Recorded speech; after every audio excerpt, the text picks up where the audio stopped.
Hello. I'm super excited. I used 3 supers because I'm the lit teacher and I know a lot about words. But I am super excited that y'all are here, and I'm super excited for this evening. So I want to say a few quick words about the reading, about readings in general, and I'm going to start with a little quick tiny. Oh, okay. This is one of several mic changes that will happen this evening. Just kidding, hopefully not. So I for startsies, these are awful little devices that also make my life easier, but I'm going to invite you to just notice yours and say, talk to you soon, you're going to be okay in my pocket, and just make sure there aren't any alerts. You don't want to be that person at the reading. So in terms of our fall reading, you've maybe noticed that it's been dark outside. Today, I feel like the sun just didn't quite come up. Last week there was a day it was so foggy, it was like we were not, I mean it was kind of, a lot of you probably don't live in Minneapolis, but it was super foggy. So with winter sort of coming, we're in this space of things being kind of dark, and that's a complicated thing. I want to note that something that writing does and something that art does is provide light in moments of darkness. It provides hope in moments where we might struggle to see hope. And in particular, it provides community where we might feel, or we might struggle with that. So part of the magic of coming to an art gallery, or in this case, a literary arts reading, is that those things aren't just happening on stage, they're happening in the room.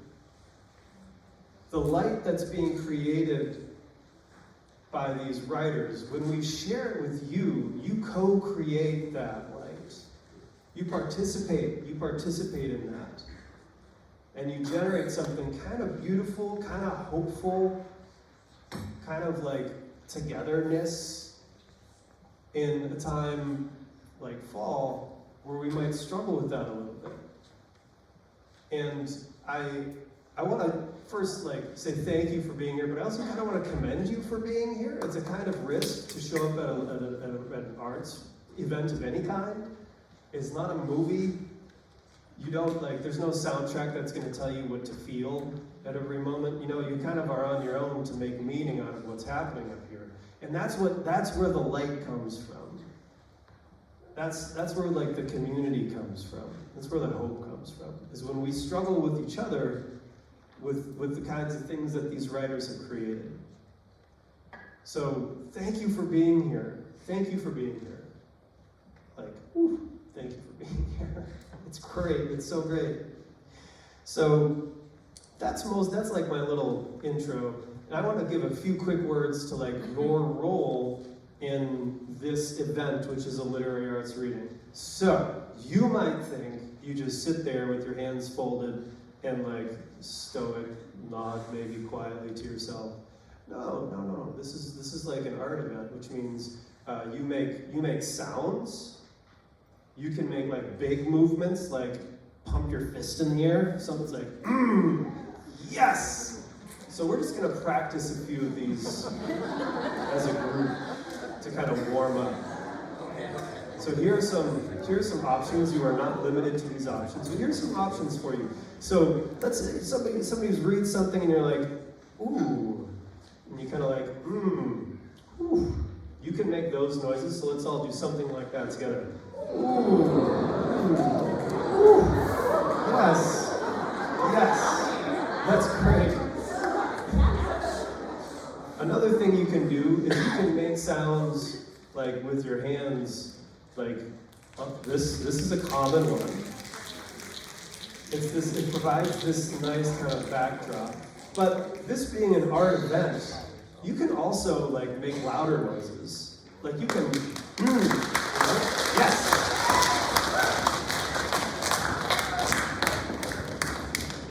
You can, and this happens happens. This is the power of this. You can have a reaction that you might not even choose, but you just have to give it permission. You might be like, you know, you might gasp. Some things might happen and it might be like, whoa, I didn't see that coming. That's amazing. And then of course, when a reader is done, it's your participatory action. It's us building this light, this togetherness, this hope. That comes from, I'm reminded of Tinkerbell. It happens when you clap, right? For the older members of the audience. So give a big hoot and holler and applause when a reader is done reading. We don't have to do that now. I trust you now to make that happen. So our program will run a little less than an hour. We won't have a break. And then afterwards, you can come up and tell everyone how amazingly they did, because it's gonna be pretty amazing. So once again, welcome, and thank you so much, so much for being here.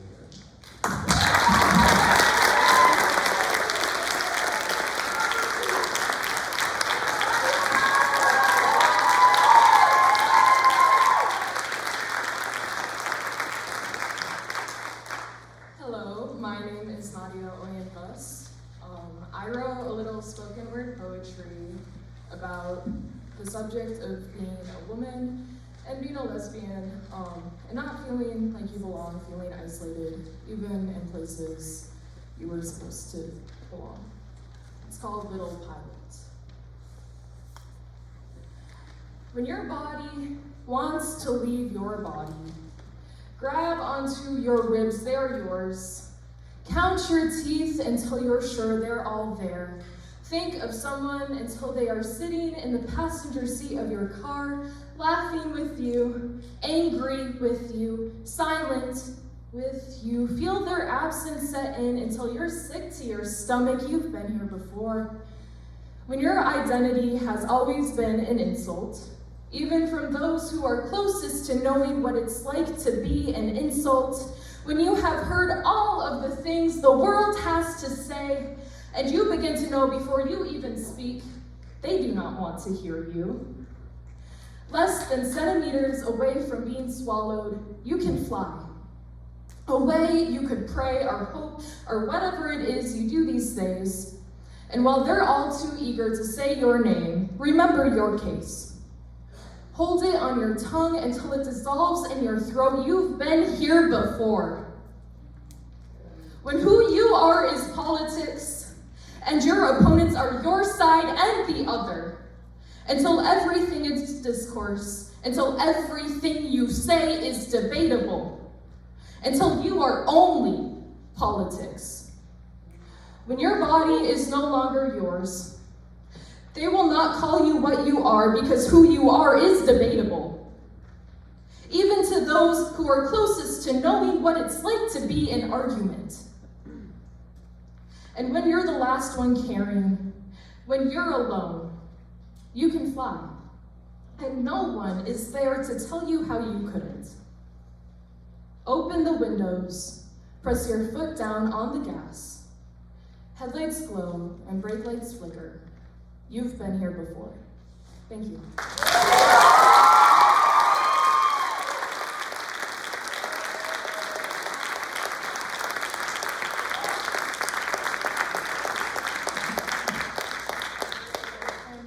Hello, I'm Quinn Anderson, and I will be reading my first piece, Lotus, Anemone, and Chrysanthemums. I am my own sanctuary. As life shifts, I am a constant. No matter where or when, I am unbound, free to go back to myself. Time flows as a river, still as the trees that border it, I stand tall, reaching to the sky with my head in the clouds. I am strong on my feet, yet light in my chest. I am the whispers of tales and folklore that my ancestors passed down to me. I'm that little bit of magic that runs through our veins. Not just blood, but the herbs we grow in our garden, the incense we burn in our living rooms, the wax that drips from our altar. I am a potion, a mix of ingredients to create something new. A new idea, a new voice, a new star in the heavy sky. I am life itself, flesh and blood. The animals that roam the earth, the nature that decorates the terrain, the whispers of the wind in my ear, I am a compound of the dirt beneath me and the air above me. I am the constellations that make you wonder what's out there. Past the atmosphere, past the moon and stars, past the planets we view through our telescopes. I am here, I am now, I am living and breathing. Thank you.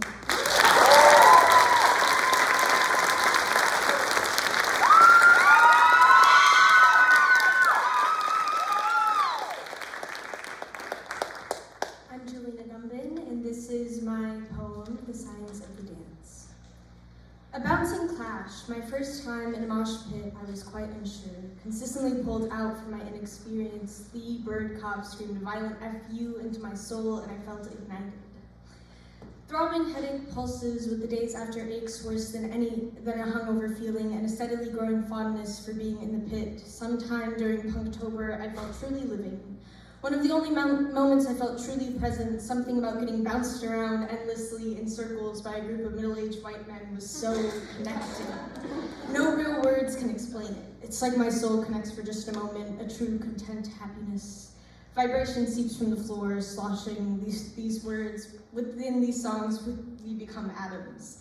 The pressure of the music blaring as the rate of impact increases, loud, full-bodied clashes into each other under the steady stage glow. Only partially disconnected when the sharp edge of a table stabs into your ribs, leaving only the fuzzed memories of being picked up and jumping back in. Together in this dance, whole in an atomic buzz, in love with the feeling, connection in the freest form. The movement is beautiful, a messy dance of flailing limbs. I've always been in love with music, and all dance has always made me feel connected. There's just something within moshing, within the panting breaths I can breathe, a connection of both body and soul. Just another being, just another atom pushed by the pressure.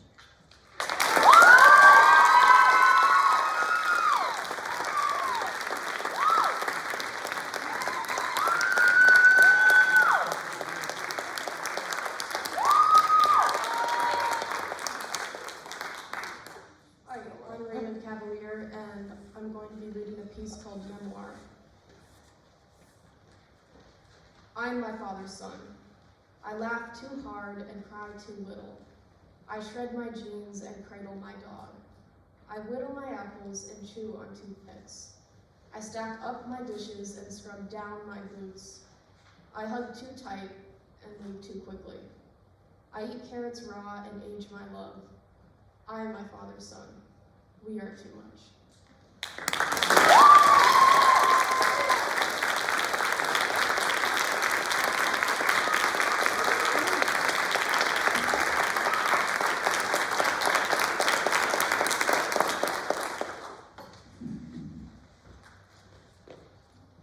I'm Bryn Peffer. I definitely did not forget I was supposed to do this. And I am reading a poem called Catholic Communion Cannibalism. Holy blood, lamb's blood, upon the brow, witless, listless, charcoal smear, the sweet smell of incense never reaches mine empty eyes. Amen and rejoice, says the sundry, they dine on his body, while I go hungry.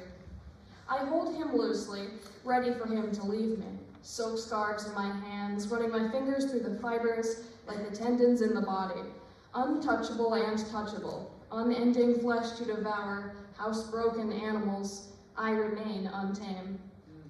I am waiting for him to appeal me. Show me your truth, O Heavenly Father, and I may just believe thee. I'd grid my canines into molars, my claws into hooves. I could wear the wool, if only you'd ask it of me. Lamb eating lamb, man eating man, fool wolf who goes hungry, thinking myself a child of God.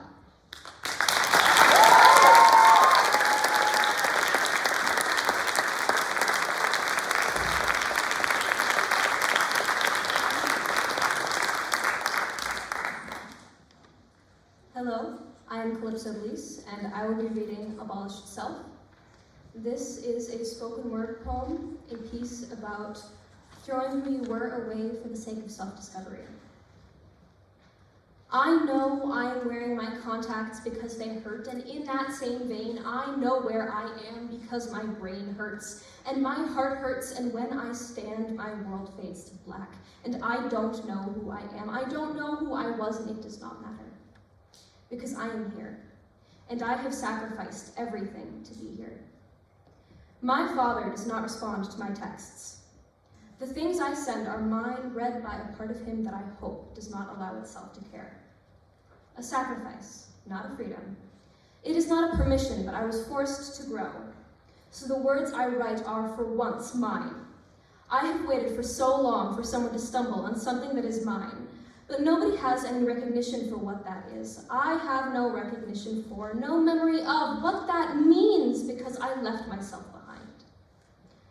I have torn myself to shreds for the approval of everyone else, and in that forgot to get the approval of myself.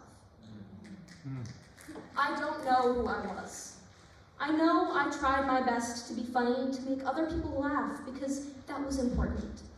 That they enjoyed being around me, that they approved of me. They do not approve of me. No, I do not think they do. I do not think that they see me as any different from the people who stand around me. I think I gave that up. To become normal? I liked that. It was new to me, but to become normal was to lose the piece of my identity that was tied up in everything that they said was abnormal. Now that I am normal, I don't know who I am, because I was abnormal and I was me. And now I know where I am, and it hurts, like my contacts, like my head, like my heart. I don't know who I am. And you don't respond to my texts, Dad. Please respond to my texts. Maybe you'll do that when I know who I am. Yes, I think that might be right. I think that's supposed to be right. The words sound good, but I know sweet words lie to me. Do I write the words because they sound pretty, or do I write the words because they are true to me? I don't know anymore. I don't know who I am. But I think it would be okay. If I knew who I once was, then it would be okay, right? I lost a very large piece of myself, and I pretend that it's okay by saying that I'm okay with finding myself. That as long as I can accept that I can grow as a human, it's okay to not know who I am. But it's not for me. I am ripping the soul out of my skin. I have ripped the soul out of my skin, let the pain leave what was left of me, a pile of dust on the cement, and I will do it again and again and again until I'm good enough for everyone, until I'm good enough for myself. But I don't know who I am. And that is because I keep breaking myself apart, letting the tears seep through the cracks in my skin. No. I knew who I was when I was breaking myself apart. I stopped breaking myself apart, and now who am I? Maybe I should go back? But see, I know that's not right. This is poetry. Yes, that is right. But tearing myself to shreds is not. Maybe I can build myself up again, but I don't know how. No one ever taught me how. Just like you never taught me to clean my room, but you would still yell at me if it wasn't good enough. I would still spend hours crying on the bed that wasn't good enough because I wasn't good enough. I fixated on that. Built myself up around it. I wasn't good enough. But I'm learning to forget it. And when I learn to forget it, I will learn to find who I am. Then it will be okay. Then I will be okay.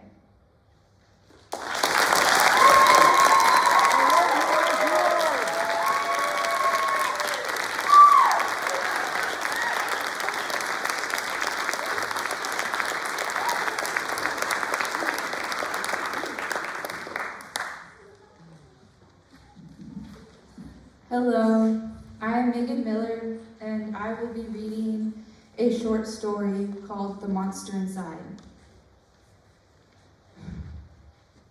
Mother puts me to bed like always, kissing my forehead as the final goodnight after reading me a bedtime story.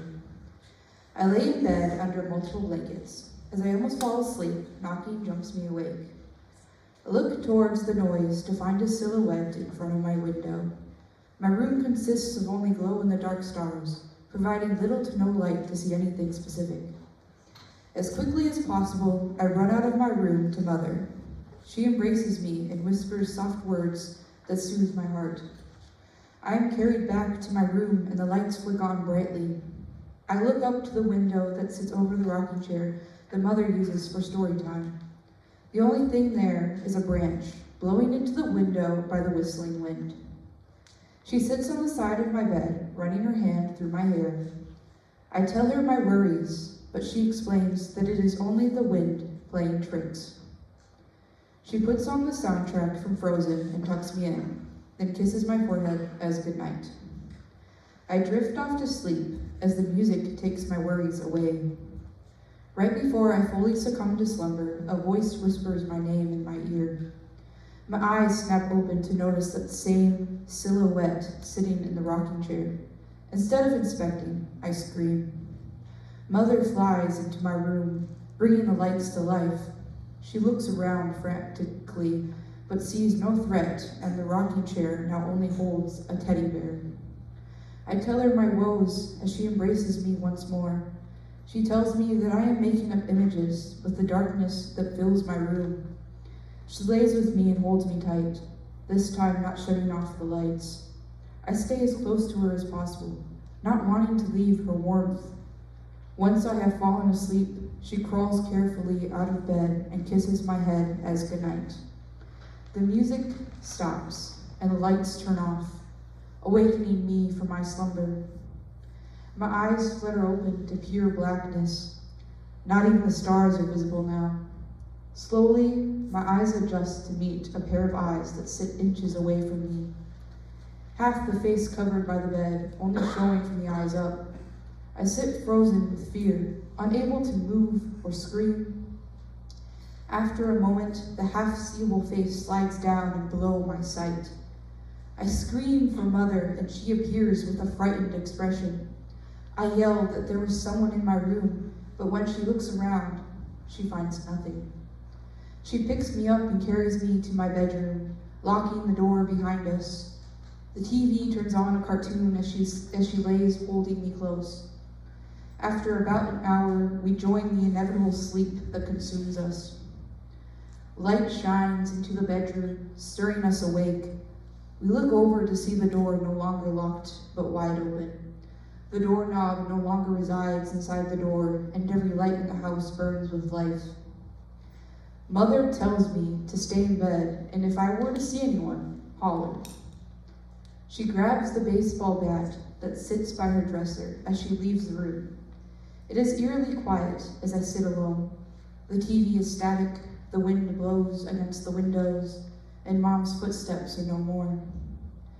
I decide to go find Mother, but once my foot hits the ground, I am pulled down. My knee scrapes against the wooden floors. I look down at my legs, only to meet those same pair of eyes. There is no light under the bed, leaving them completely covered by shadows. A pale hand is wrapped around my ankle with a bruising force and pulls me closer to the darkness. I claw and scream as tears fill my face. My nails leave lines of blood as I search for anything to pull me out. Hands travel higher on me as the pulling doesn't stop. My heart beats rapidly as I open my eyes. I sit up in bed in my room full of stars and toys. Sweat slicks down my back as I try to make sense of what just occurred. Quickly, I get up and run down the hall to Mother's room. As I open her door, she stirs awake. I run over to cuddle with her, and she sleepily accepts. She asks why I am awake so late. So I explain that I had a bad dream. Her arms hold me close as she falls back to sleep in seconds. I hug my arms to my chest to only notice the bruised handprints embedded in my skin. Thank you.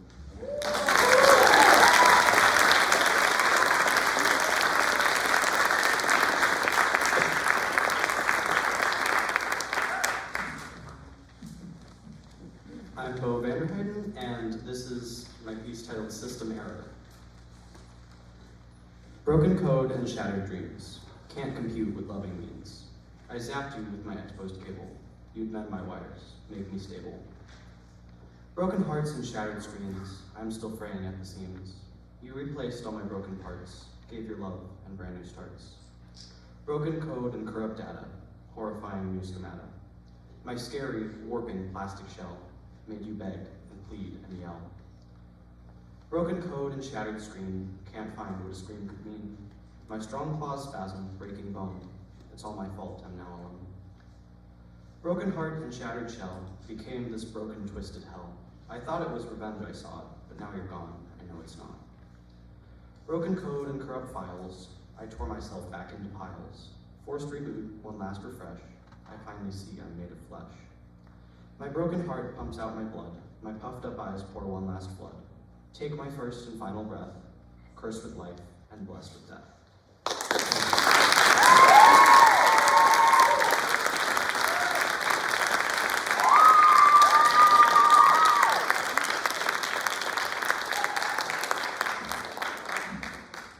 Hi, my name is Ivan Zank, and I'll be reading my poem, This Thing Inside Me Wishes It Wasn't.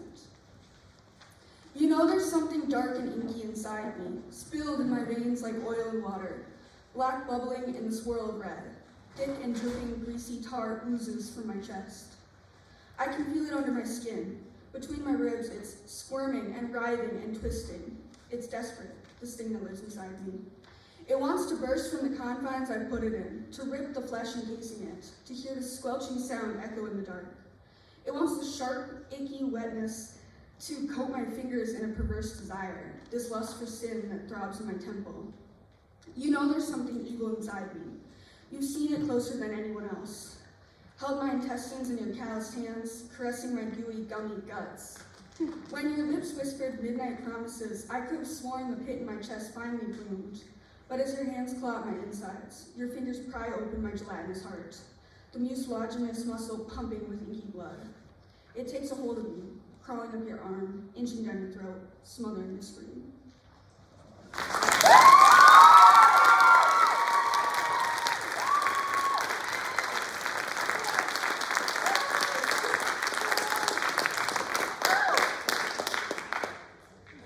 My name is Grace Sumter, and I'm going to be reading a poem called Purple. A whistling evening, then a blazing night, followed by diminishing hours, indistinguishable by whichever colors are in the sky. Rising smoke and falling ash, I'll spray the hose around the yard and clear the festivity when I can see the sun. But even under the smog and without decoration, red, white, and blue turn purple, staining me with the ordinary color of my intent. The fruit of my mistakes are left up. They become a non-seasonal display. Thank you.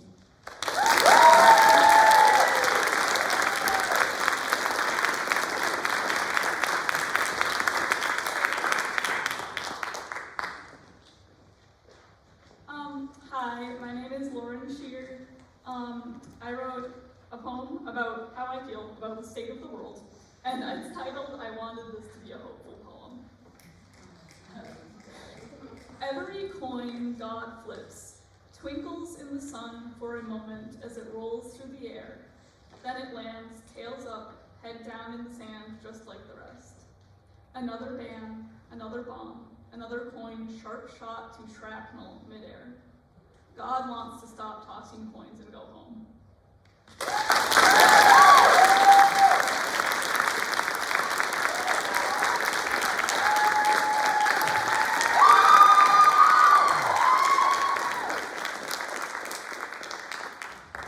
Hi, my name is Clay Peaton, and I will be reading a piece I call The Bathroom Mirror. I look at myself through the bathroom mirror. My eyes are wide open, my feet are freezing. I stand on the cold white tile, thoughtless and burnt out. My same blue toothbrush droops out of my mouth until I can't stand the taste of burning atop my tongue. I spit out the day onto the dirty white sink and watch as it washes down the drain. Every night I somehow end up here, staring at a body that somehow belongs to me, with dark eye bags and ruddy red cheeks. I rinse off my toothbrush and tap it twice on the sink. Looking up at myself once more, I know I am more than that bathroom reflection. But why do I feel so far away?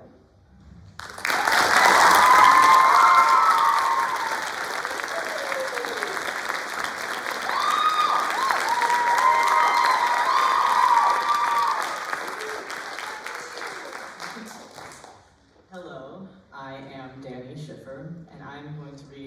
first poem called Firmly Rooted.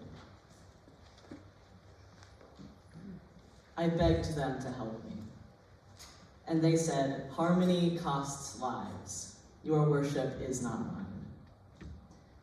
I water belladonna beds with the red water of my body, and the heat slowly drains out of me. And I only survived, and only I keep going. I am more than just living. Darkness is a place of divine creation, the empty space of the atom. Birth is found within the interplay of nothing, telling the wind to become something.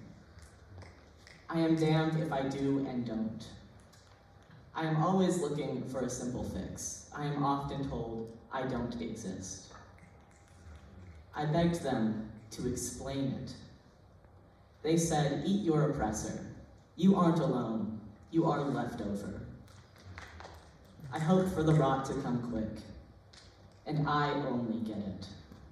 And only I am everything and its opposite. I am branching out and firmly rooted. They insist that my roots aren't sacred. Red stigmata flowers pop out of my hands as fruits of my labor and evidence of martyr. Maybe they can't see what I see, but this is no means to an end of my everything.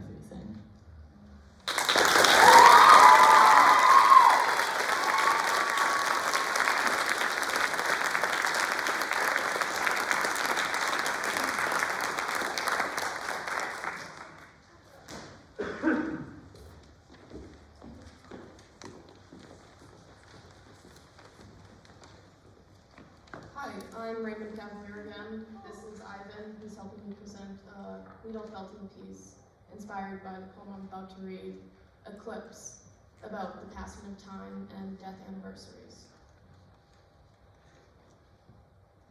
A year has elapsed without permission from the calendar.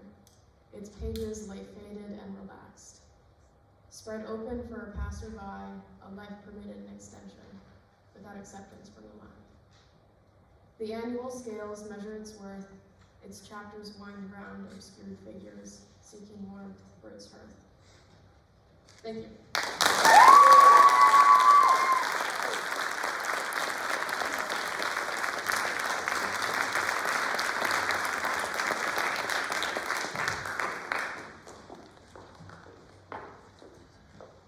Hello again. I'm Megan Miller. I will be reading a poem now. It's called Smile Through Your Cries. And it's about, this piece is about hiding your true feelings. I'm running through darkness. Thick black clouds surround me, threatening to stop my voice. My legs glide through the empty space until I slam against glass, trapping me in this desolate land. I bang against the glass, but I am quickly muffled up. Black smoke engulfs me, filling my lungs with a cold, sickening despair. The smoke erodes my skin with hate, pushes my voice deep down until I choke.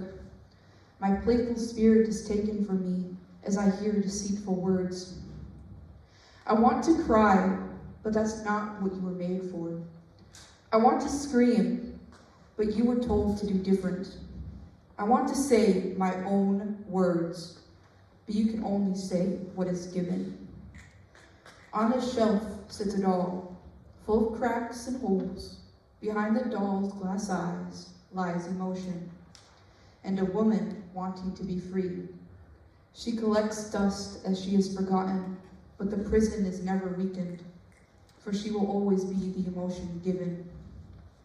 A forever smile that is painted on her face, forever smiling to please the likes of others. There will be a tear that slips, but don't let anyone see, or you will for sure be thrown away. But then, you could be free. The slightest touch and the china doll falls, shattering her porcelain skin across the ground. Now, I lay wide open, the glass that trapped me no longer blocking, Half my face still holds the mask, but the rest of me breaks into laughter. Tears stream like a waterfall, flooding me in my own misery. Thank you.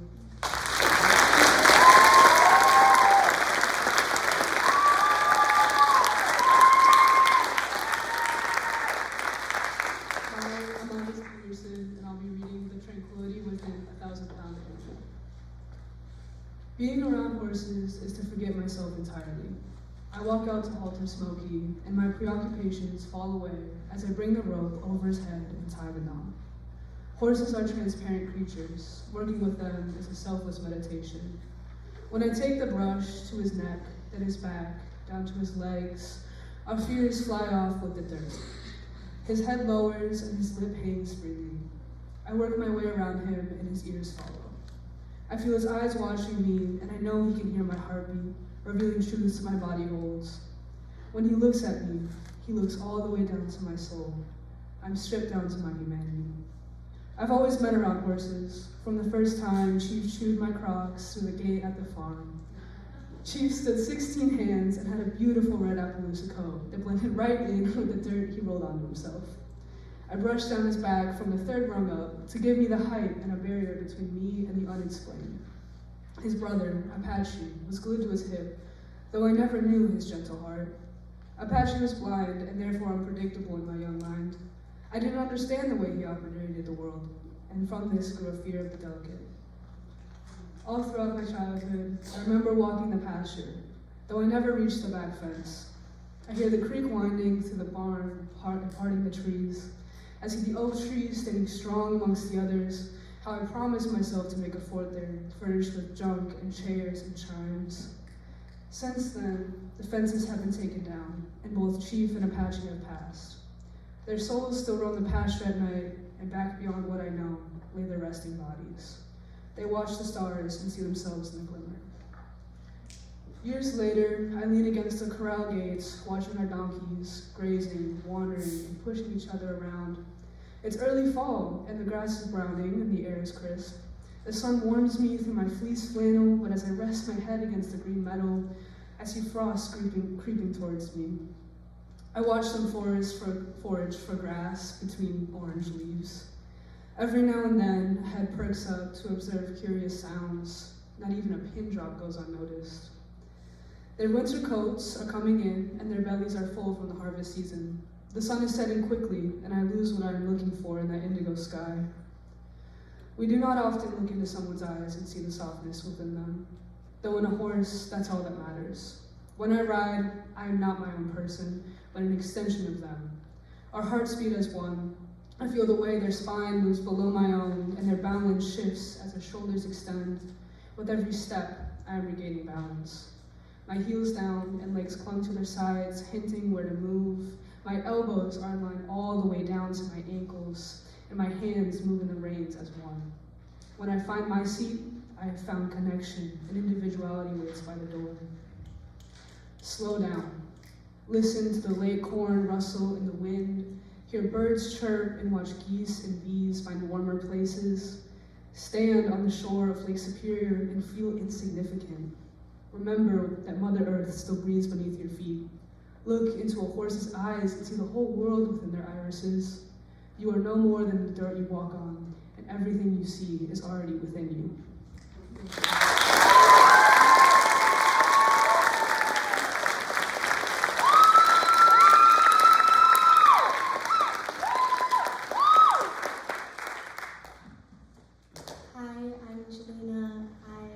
This is my poem, Gray Home Left Alone with Your Thoughts, Late Nights with Reverend Haunts. It's about, just like a very free thought poem about late nights. Once I was placed into a box and I couldn't quite escape, though the sides are filled with claw marks, a diaphanous film of weirdness always covered me. I felt wiser when I was younger, at least that's what I've been made to believe. I'm scared of losing myself, scared that that special piece of me forgotten. All I write about is this taste and this girlish longing. I want to feel, to know someone, have anything that resembles intimacy. My mother always told me two things, never cry over, boys and spilt milk. I've started to hate my words, yearning for the abstract, but I can't let go of the detail. Too meticulous, too pushy, ideas too tangible. I want a concept, not a story, loose feelings, clashing forms with broken words, a cage flow with empty ideas. A brain that can't picture leaves no room, no vivid dream in sight, no room for light breaths and supple flesh, a bleeding heart or uncut roses, a dusty sky. The pretty words no longer have meaning. People you love come and go, for better or for worse, like a wilting flower. You have to see beauty in its death. You can't hold on to every last petal. You have to stay alive for the ones that are there. My love in mass is a quilted blanket, and for however long and for however much I've loved you stands your peace, big or small. I believe everyone has one, a tendency to re-love or love too similarly, causing overlap. Known to love too much, carefully lined with an underlying hate. But there's never two pieces quite alike. Some pieces stand different, left unfinished, threads untied, no attempt to take them off. At the root, foundational within the blanket, predominant with flowering blooms, though the corners have naturally frayed. We won't be able to fix them. Within this, my dreams are deferred, my love deferred, carelessly thrown into a box, pushed into the corner. Every piece is tainted with the gnaw marks you left, bruising me as a whole.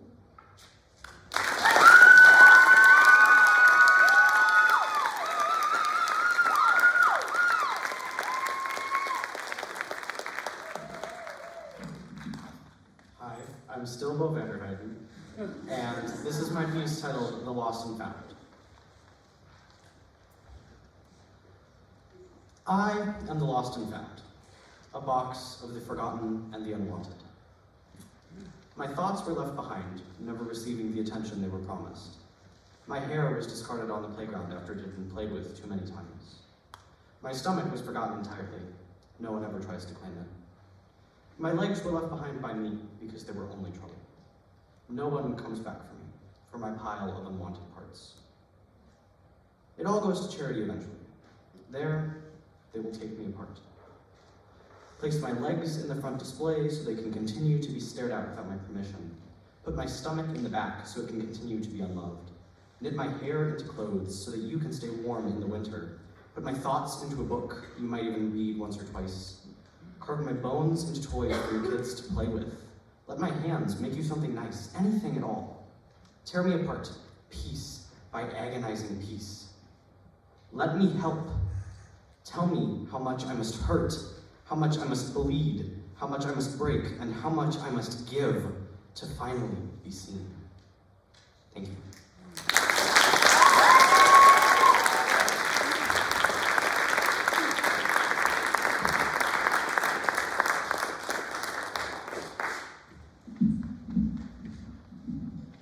I continue to be Calypso Bliss, and this is what we keep. It is about making peace with change. If I stare at the leaves hard enough, they will become a tornado. A child wants to believe it with all their heart. They almost can. Sometimes the leaves swirl. If I think about the fire, it will flicker. A child tests it again and again, finding reasons to believe in only the tests that work. Or at least that's what they tell themselves. If I sing to the wind, it will pick up. If I sing to the wind, it will calm. A child thinks they used to believe this. Recently, they've stopped singing if the wind just does not agree with them. If I grow up, I will lose this. A child is afraid that the world is not magic. They do not know that they will keep this magic as they grow. A child views the world around them as their friend. A child believes that it can hear them. A child loves the fall because it is alive, and they love the spring just the same. A child talks to the trees that they sit by, examines the acorns that prick from the earth they hold dear. A child is comfortable in their world, but a child thinks fearing the future can hold it at bay. As a child grows, they learn. Fearing the future can make it hit you like a snowstorm. And you are not yourself because you are young. You hold who you are somewhere deeper. I am no longer a child, yet I still seek the outside. I still sing to the wind. I love the world because it is alive.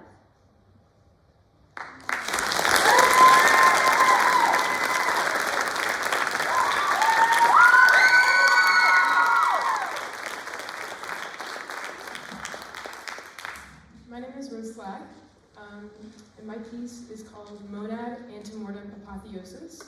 It's kind of a mouthful, but that's about what the entire piece is. A first strum to make the room throb. The toll blares and reverberates through the incessant clutter, and holy texts fall like dominoes, tumbling onto the moldy carpet. A steady pain in my head accelerates, a thrashing ache to the beast nested within. A second strum to evoke the spark that has been lost since the Genesis, and the sizzling holes dug into my skin shine only the purest glow, emanating the radiance of 1,000-fold metallic moonlights. And the pills that scatter my desk evaporate into the very same luminescence that anointed the fullness of heaven. A third strum to churn the stagnance into something new, something from the beginning when it was light. All that was inanimate became dazzling luminosities, once strewn in disarray, now rose to their heights to sing upon a newfound gnosis. Celestial refractions cascade off scarlet razors and broken mirrors, reflecting the glaring shine that seeps from the azimuth orifice of the Holy Father. A fourth strum to destroy the physical barrier holding it up, and the tether holding its veil snapped, the divine lattice crumbling beneath the tide, ushering into a new, hypostatized, etheric thought. The cries of nebulous angelic formations thread the needle through pneumatic tunnels all the way to culmination. And through this intangibility rang a fifth strum, to rearrange the syzygies back into their alignments, the ones oppressed in the material. And in the nascent abundance of light was an enlightening remedy that lifted all urges from the nadir's crevice into the golden feathers of the radiance.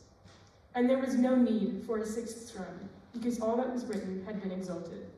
For once, there was silence, and there was nothing to worry about, and nothing to cry over, and nothing to regret. There was nothing.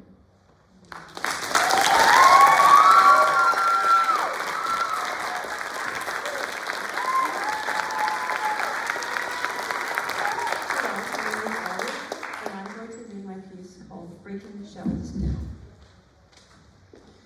I try hard to try. I really do. But the earth is cold and wet, and I am so tired. My shoes are caked with mud and grass. This wasn't worth it. The initial idea is wonderful. Walking in fields of long brown grass, picking up snail shells. But the shells are fragile and the grass is dead, and I am left holding fragments of something that was once so alive. And I wish I could bury the small shells. I wish I could do something not so self-centered. But the air nips in my ears and the rain pours on my face, and I am reminded of how human it is to be selfish. I clutch the snail shells in my fist even tighter, the shards stabbing me. I start running. Dead grass rushes by me in a blur, but I do not stop until my legs give out and I am acutely aware of the heaving in my chest. I kneel and the mud coats my legs. I want to scream. But the noise won't leave my throat, caught below my jaw. I'm left with anger. It crawls through me like vines, poking me with every single thorn. And I let it. I lay back, sinking into the ground. I am still holding the broken shells and the anger. I will die with them. And only the earth will bury me. Thank you.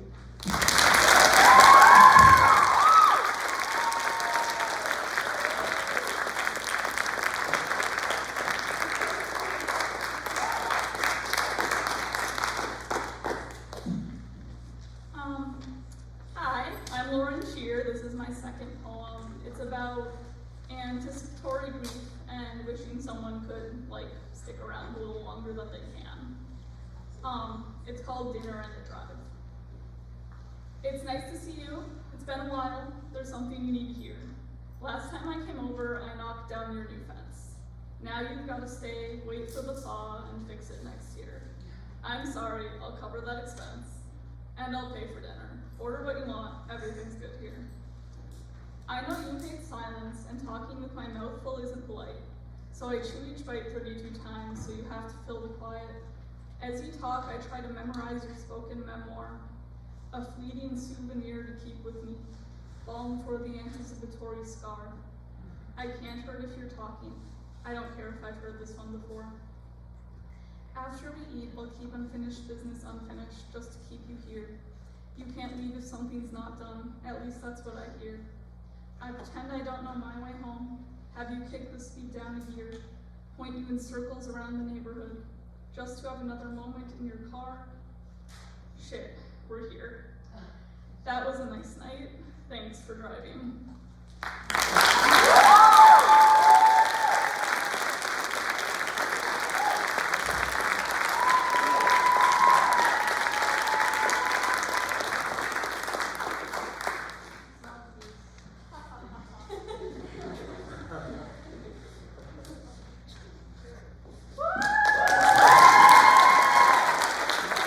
This is why I should have practiced. I'm Quinn Anderson, and I'm going to be reading my second piece, Seafoam Dreams. The scent of salty water tingles my nose. I take deep breaths, manifesting my own wave to hit the shores of my brain. The sun blazes against the powdery sand that surrounds me. It tickles my bare legs and warms me from the outside in. Even as I close my heavy eyes, everything's in perfect harmony, bringing me the peace I search for. Waves crash against the shifting sand. The trees on the bank dance with the cooling breeze. The sun reflects against it all like spotlights. I wish to sit here for eons, till my body hardens to stone, preserving my seafoam eyes and sun-bleached hair, each layer of color showing memories of who I used to be. I swear I could stay on this beach in this moment forever. Thank you.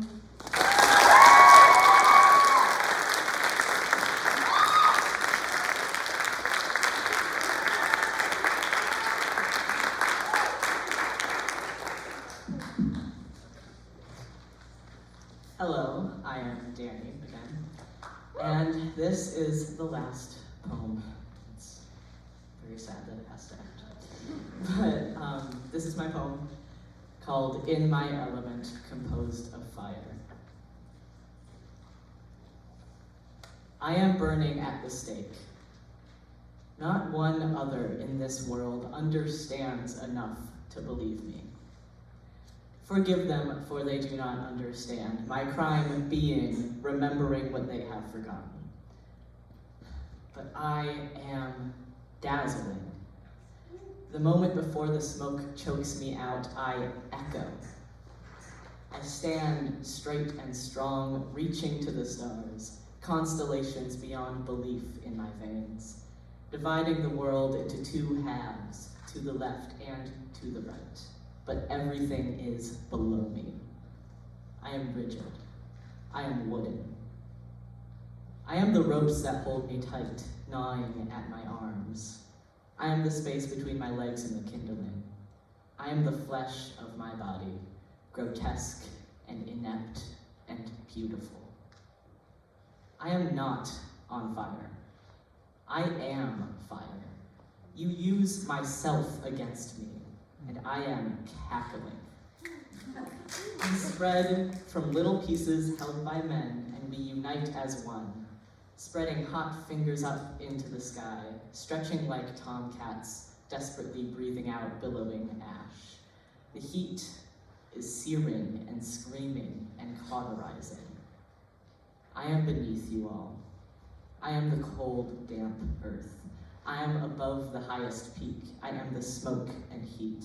I am below the lowest valley, old bones and building pressure. You are a lack of understanding. You cannot burn me at the stake. You reduce me to ashes, but what matters is never created or destroyed. I am not on fire. I am burning.